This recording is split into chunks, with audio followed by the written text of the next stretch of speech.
Hello and welcome to another episode of Football Talk Podcast. My name is Ozzie and I'm your host for today's show. Now, it's been more than 24 hours after the game. I'm still fuming inside. I can't believe what happened in our game yesterday. For me, one of the worst refereeing performances, including VAR, I've ever witnessed. And to make it worse, BGMOL, whatever they want to call themselves, have released a statement admitting to a factual error, which I'll show you the statement here. But there's no apology for Liverpool. You know, they've said that we'll be contacting Liverpool immediately at the conclusion of the fixture to acknowledge the error, but that means nothing in this day and age. So, yeah, it is what it is in that regards. I don't care what anyone has to say. I do feel like there is an agenda against Liverpool. We get punished by rules that don't apply to anyone else in the league. One example being that the new rule this season is that when you suggest, hand gestures about booking a player, you should be receiving an automatic booking. Got Udogie on the floor here, suggesting that to a referee. Does he get a yellow card? No. But when McAllister does it, we get a yellow card. So make it make sense in that regards. Also, another fact is that we've received 2 cards in one game, a total of 4 so far this season in 7 games. And for me, none of them were stonewall or deserved, in my opinion. Remember, Liverpool were winning consecutive awards like 5-6 years straight with regards to fair play, as we didn't pick up any bookings or red cards. But the way we're playing right now, there's no ounce of fair play in the English game. That's how I'm seeing it. Incompetent officiating is ruining the game. I have so many thoughts in my head to express, so bear with me today. There's a lot going on. What we'll do today, we'll review the match highlights, and then I'll do a player rating for Liverpool at the end of the show. This is also a calling session, so if you'd like to come on the show, feel free to hit the link in the description, and I'll try and get you on after the player rating. So let's talk about the first half. In terms of the lineup before the game started, Diaz, Gakpo, and Salah started the game. For me, it was a bit of a surprise that neither Jota or Nunes were in the lineup. I think this game would have suited to have Nunes up top. I think he would have just caused more havoc, especially against someone like Van der Ven, who has fantastic recovery speed, which we saw against Gakpo during this game. So I feel like that was the right type of player to play. But obviously, Klopp went with Gakpo, so he scored the goal in the end. But I feel like we could have really hurt them in the first half. And then on Tottenham's side, Maddison starts the game as he managed to pass the fitness test. So first half, Liverpool didn't start the game too great, to be honest. Wasteful in possession. There was a chance where a mistake led to Kulusevski going through on goal, but his shot was blocked. And then moments later, Richarlison hits a cross in the 6-yard box, but there was no one at the receiving end. Liverpool then had a fantastic chance through Szoboszlai, who switches the ball from right to left. And Diaz squares to Gakpo, who controls it, shoots, saved by the keeper. And then you got Robertson running for the rebound. He hits a strike, another save for Vicario. But then the drama unfolded with the red card, as Curtis Jones unfortunately gets one after his challenge on Bissouma. His foot goes over the ball and catches Bissouma on the ankle. Now, for me, it's not a red card. At the time, I'll be honest, when I saw it, I thought it was harsh. But I could understand in terms of why the red card was given. So I'm not going to go through my emotions because we lost the game. When I first saw it, I thought it's a difficult one. You could clearly see he went for the ball, but the impact of the tackle led to his foot kind of rubbing off the ball and then hitting the player in the shin or the ankle. So for me, I don't believe it's a red card. I think due to the impact of the tackle, it led to there being contact on the player. I think a yellow card would have been a fair outcome. But with this new laws that have been put into place now, the game's a bit soft in my opinion. You look at the referee a certain way, you're booked. It's just ridiculous now. So for me, it was the wrong decision, but I can see why the red card was given in that regards. Liverpool down to 10 men for the third time this season. Spurs take advantage of the situation. They had countless amount of attacks. Madison plays a nice 1-2 with Porro. Shoots with his left foot. Comfortable save for Alisson as it lacked power. Biggest talking point of the week, let alone this game, the disallowed goal. Salah hits a fantastic, great through ball to Diaz, and he finishes it sublimely in the bottom corner. But it was ruled to offside. So as it happened, you're thinking it's a close call. Let's see what VAR has to say. Normally, you're expecting replays, a couple of minutes for them to review it. Not in this case whatsoever. It was dismissed literally like 10, 20 seconds later. And for me, I lost the plot. So probably one of the reasons why I don't do watch-alongs. Otherwise, I feel like my channel will get cancelled. No lines appeared in the replay from the TV footage that I was watching. They didn't show any of that replay. So PGMOL have said otherwise. They've said there were lines in the review, and VAR thought that the goal had been given on the pitch. But on the big screen, as you can see in the stadium, it didn't say goal. It said check complete, which means that there's no further talk of the matter. So it basically means there was no goal. So absolutely shocking refereeing or lack of communication. You've got two people in the VAR office. You have an assistant as well. Are you telling me it was dumb and dumber in the office where they didn't know what was going on? Couldn't one say, look, we've made a mistake. Let's communicate to the referee and tell him, we need to stop the game? Or was it one of those moments where they knew they made a mistake, which definitely was the case, but didn't have the balls to actually mention it at halftime? Because it could have been rectified and say, look, we've reviewed this decision at halftime. It should have been a goal. Or there's been a miscommunication that the goal wasn't allowed. It should be allowed. I feel like they would have received a lot of respect from the football world. Forget Liverpool fans or forget Tottenham. Forget the actual teams involved. In terms of football, if that had happened, I feel like it would have been a lot better. Because then there will be a lot of trust. Because right now, I don't trust these officials. I feel like there is an agenda at Liverpool at times. I think going forward, we need to hear what these mugs have to say during the game. There needs to be transparency for me, as I feel like it's not acceptable to just take their word, because they're not accountable. They released a statement after the game, but they actually haven't apologized to Liverpool. I think they did it for Wolves, but they didn't do it for Liverpool. So see how you say it, in my opinion. But yeah, absolutely ridiculous for me in terms of that goal being disallowed. I know it was a great goal as well. And then that movement proved critical, as literally a minute or two later, Spurs open the scoreline. Richarlison squares it to Son, and he scores from close range. And Richarlison has a chance towards goal, but clips the post. That pigeon seems to only turn up against Liverpool. Throughout the season, doesn't score a goal, doesn't have any efforts on target. Against Liverpool, he turns up. So, it is what it is with that player.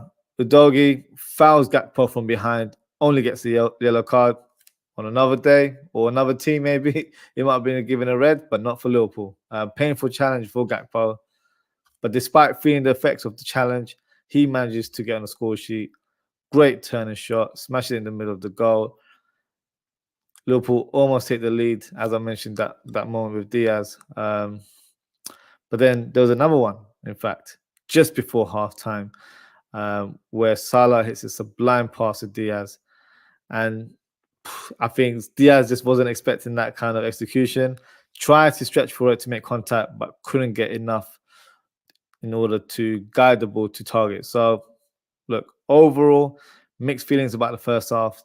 At the time, the red card was a shocking decision for me, but the disallowed goal was even worse. But I had faith in this team that we can get something out of the game. As we showed, even with 10 men, we can match anyone. We have done previously. And in this game as well, I don't feel like we were troubled by Spurs whatsoever. Second half, Jota comes on for Gakpo. He was unable to continue after his challenge with Udogie in the first half. Madison goes close from taking the lead. What a world-class save by Alisson. Unbelievable. And it's not the first time we're seeing these moments from Brazilian goalkeeper. You know, one of the best goalkeepers in world football. I don't have to say this, but you know, we already know this. And then he does it again. Son with a chested control and volley, and Alisson tips over the bar. Sensational save from Alisson. Ref making some more shocking decisions. Salah gets booked for his reaction after Bissouma drops to the floor from their challenge. And then Jota gets booked after Doggy trips himself and drops to the ground. And because of that, Jota makes a silly challenge a minute later and gets sent off after a second yellow. Liverpool down to 9 men at the time. Subs were made. Endo, Trent, and Konate came on for Diaz, Salah, and Gomez. No recognized attackers, which for me was the right tactic to deploy. We had no choice. We needed to keep our shape and play on the counter without a focal point. Spurs had a couple of chances, but nothing clear cut. Then Robertson gets a yellow after a clash with Puro. Again, not yellow. I'm not trying to sound biased here. Generally don't feel like any of these challenges or moments were yellow cards. Bissouma slaps Endo in the face. Only a yellow. Other way around, could have been another red card for Liverpool. And Richarlison also has a tame effort with a header. Easy save for Alisson. Liverpool, unfortunately, dropped the ball as it looked like we were set to end the game with a point, but Poro fizzes in across the 6-yard box, and Matip scores an own goal after his failed clearance. It's a tough one to take, guys. I have to be honest. Considering how well we played and defended as a team with 9 men, we deserved the point. But that's football. Tottenham narrowly get the win. But as a fan base, we have to move on from this and let this be the fire that helps ignite our season, because right now we're all feeling frustrated and angry inside. And look, I don't blame you whatsoever. I'm feeling it as well. But it's one of those ones we've just got to move on. It is what it is with these officials. Nothing we can do, unfortunately. Just got a few comments here. Ensman TV, bless up, bro. Have a great stream. Thank you, Ensman TV, for your support as always. He says off to bed. I'll catch up on the replay tomorrow. Yeah, let me know what you think on the show. Trying to speak my mind. So am I going a bit over top? Let me know. Drop a comment. Brosh, thank you for your comment. He's got popcorn. Yeah, I'm sure you're you're enjoying yourself if you're watching live right now. Double D, thank you for your comment. One chill screw job. It really is. You know, if I was there, I would spat at the referee's face as well, like Bret Hart. But you know, it is what it is. So frustrating. Everyone feels like, you know, Liverpool fans just feel like it's them against the world. It feels like it at times. I can't lie. But these officials, they're just taking the mick out of us at times. Really, really shocking. Another comment here, Madison Smith. Thank you, Madison, for your comment. Thought the red was harsh, but do you feel Liverpool is lacking discipline this season? It's a good question. I don't think they are. I just feel like we're playing with more energy and more intensity, which is probably a typical Klopp team anyway. But I feel like the red cards that we received, for me, haven't been Stonewall penalty red cards at all. I think the red card that you just mentioned was harsh. So you're an Arsenal fan, so that's coming from a neutral there. So there's been many incidents, even the one that McAllister had as well. That was a similar type of challenge. So I thought it was a bit harsh, but I don't know. It's something we have to kind of look at as a squad, I think. Otherwise, we'll be getting red cards on a more regular basis. As I mentioned on top of the show, normally we don't really get these kind of volume of red cards. We've always been top of the fair play awards and all that sort of stuff. So yeah, it's quite strange to see how many red cards we're getting. But I feel like the officiating has been woeful. I watched other games as well where people getting yellow cards and red cards like it's nothing. Like that's not the game that, you know, we've been watching over the years. Football for me is like a proper man's game. Like you don't just, you know, you look at the referee, you say a swear word to referee, the referee gives you a yellow card straight away. It's like it's a supply teacher, like just gives you any punishment because he feels like it. He doesn't really have the real authority, but he does it anyway. So yeah. Less said about the officials, the better for me, because yeah, I think we'll be on a bit more of a rant as time goes on. But what we'll do now, we'll do the player ratings and then we'll close the show. So let me just share the graphics with you guys. So here it is. So Alisson, Whew, he made some phenomenal saves in the second half. Hadn't been for those saves, I feel like we would have lost that game a long before we actually did, unfortunately. So I'm going to give him a 9 out of 10. I thought he was sublime in this fixture. Robertson had a good game as well. I feel like all these other instances have just clouded my judgment in terms of each player. I feel like he had a solid game. He had that chance as well. He's going more forward nowadays, which is good to see because I feel like that is one area that Robertson can improve in terms of his contribution to the team, getting a score sheet because he has the capabilities to do so. So, yeah, good to see him play more up top, I guess. One thing for me is just his chemistry with Diaz. It's just not clicking as of yet. There were so many times where I feel like he could have passed the ball to Diaz quicker, and I don't feel like they've kind of know how each other works in that way. Like Diaz normally tends to play on the byline, but I feel like with Diaz, he does like to drift in, but Robertson doesn't really follow those runs and see how he plays, or I don't know, the understanding between the two isn't quite there yet. But overall, I feel like he had a decent performance, so I'm going to give him a 7.5. Van Dijk for me was very solid in this game. I remember there was one moment where Diaz and Robertson literally charged forward, and it was only just Van Dijk on that side. And I think there was like 2-3 players circled around him, but he managed to get ahead, clear the ball, and I think the ball went for a throw in. So he killed that move very well. So he covered 2 players there, very dominant on the ball. So I'm going to give him a solid 8 out of 10. Matip, unfortunate for that own goal. I don't like blaming players, but it's just one of those unfortunate ones of incidents where you're expecting that clearance to be done better, but it wasn't to be. Because of that own goal, I can't give him a very high ranking, unfortunately, so I'm going to give him a 6.5. Gomez, for me, had a very solid game. I know he did a bit of that inverted role, which I'm not a big fan of, but, you know, it's not like he lost the ball or anything like that. He still did well and tried to make a difference. But defensively, I thought it was really solid.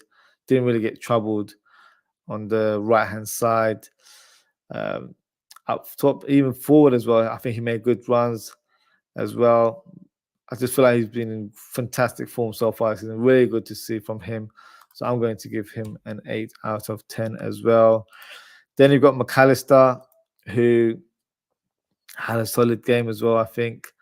There were times where I feel like maybe he could have picked a better pass here and there.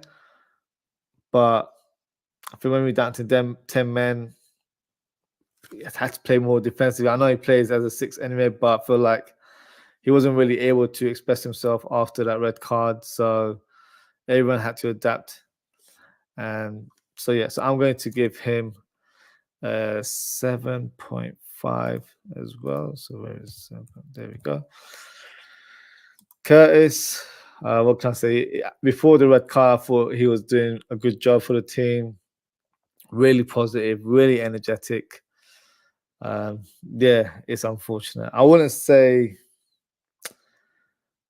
the red card for me was not a red card, but I can see from an official's point why they gave it to him, just because of the replay. That's another thing now with VAR.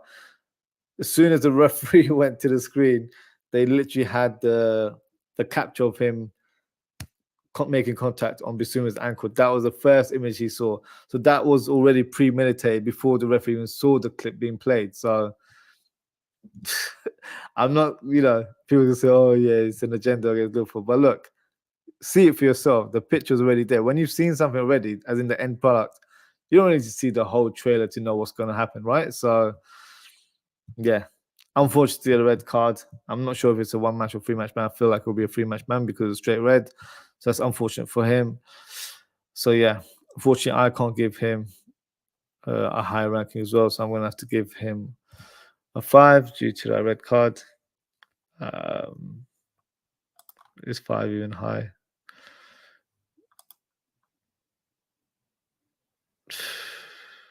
I'll give him a 5. I think that's. I feel like he was doing well up to that point, so I feel like that's why I've given him a bit more of a average ranking there. But it is what it is with that. So Bosley, yeah, he worked really hard for the team. Ended up playing different roles. So yeah, feel sorry for him at times. I feel like he should be playing more further up as an attacking player, but because of our situations where we've got a red card here and there, he's had to deploy more of a defensive role. He's had to drop back quite a bit. But credit to him, doesn't look like it phases him. Does really well. So adaptable in different roles, and in this game, I thought he was very solid as well. So I'm going to give him an 8 out of 10 as well. Let's start with Gakpo. Gakpo had a decent first half. There was quite a few times where I was just thinking, I wish Nunes was starting. And that's no shade on Gakpo. I remember there was a moment where I think Salah gave him a through ball, and then it was a sprint race between him and Van der Ven. I know Van der Ven's really fast. We were linked to him in the summer, so I know everyone saw that clip where he made an unbelievable run from his box to the other box in the Bundesliga for Wolfsburg last season. But in that situation, I feel like if it was Nunes would have got that ball. But Gakpo, because he doesn't have that acceleration as Nunes possesses, that chance was gone. So, and there were a lot of times where I feel like we needed to stretch the defense. They were quite comfortable to play against someone who's dropping deep as a false 9 rather than having someone's back on them or playing on the shoulder. So I feel like that would have caused Tottenham a lot more damage.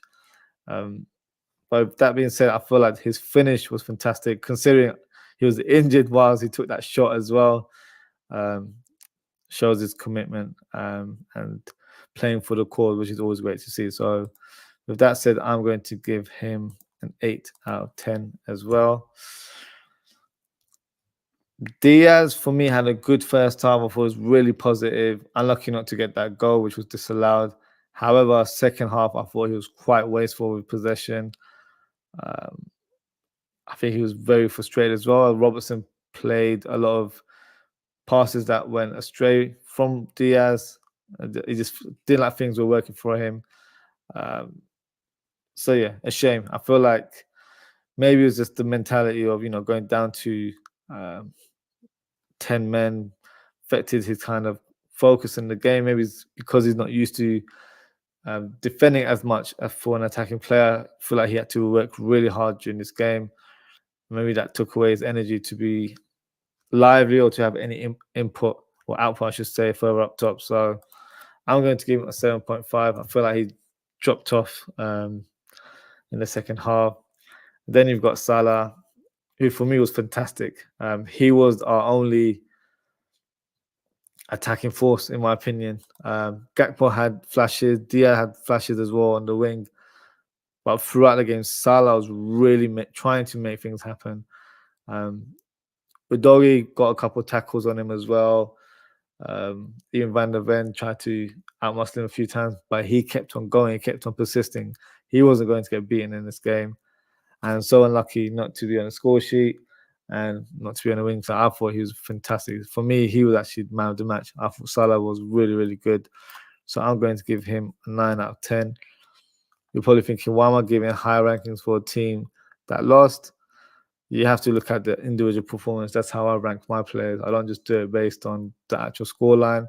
I'm reviewing them on their individual performances. So yeah, so I will give him the man of the match. So let me know what you guys think in the comments. Have I been too nice in terms of my ratings? Have I been harsh with one or two? Drop a comment and let me know. Just comment here from New Beats Football Analysis. Big up, bro. Big up, New Beats. New Beats did the match preview with me a few days ago. So big up to yourself. Make sure to follow him as well. Only way they can stop us. It is true. It is true. Corruption amongst officials seems to be quite evident. But look, I'll be honest with you. I'm not going to get too far-fetched.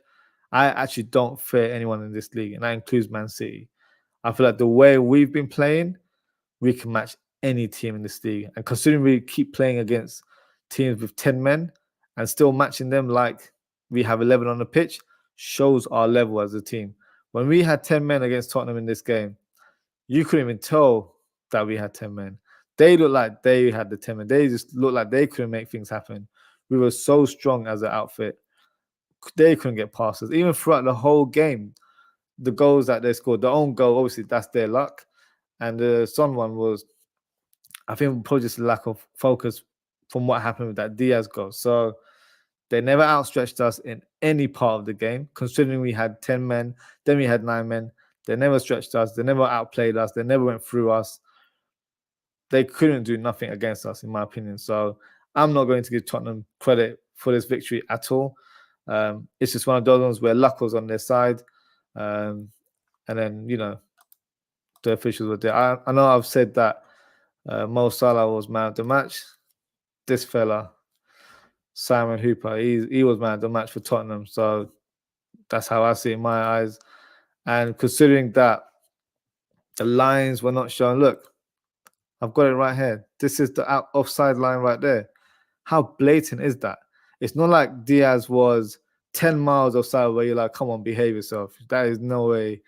You're no way onside. Like, it's offside 100%. It wasn't the case. So, you know, pictures speak louder than words sometimes. And there you go. And that's a wrap up for today, guys. Thank you for tuning in. If you haven't already, please don't forget to like, comment, share, and subscribe. Next show will be on, I'd like to say Wednesday evening, because I've just checked the fixtures for match week 7, and the last fixture is on Tuesday. So I'll possibly be doing a show on Wednesday. I'll also be doing a match preview of the Europa League. So you might have 2 shows in one on Wednesday, or I might do the Premier League show on Tuesday. So best thing to do is follow me on social at OzzieFTP on Twitter, or Ozzie.ftp on Instagram, Threads, and TikTok for all the latest updates. Or as soon as I upload the videos on YouTube, hit that notification bell. You'll be notified of my upcoming shows. So yeah, until next time, guys, take care, stay safe, and I hope to see you all very soon. Goodbye.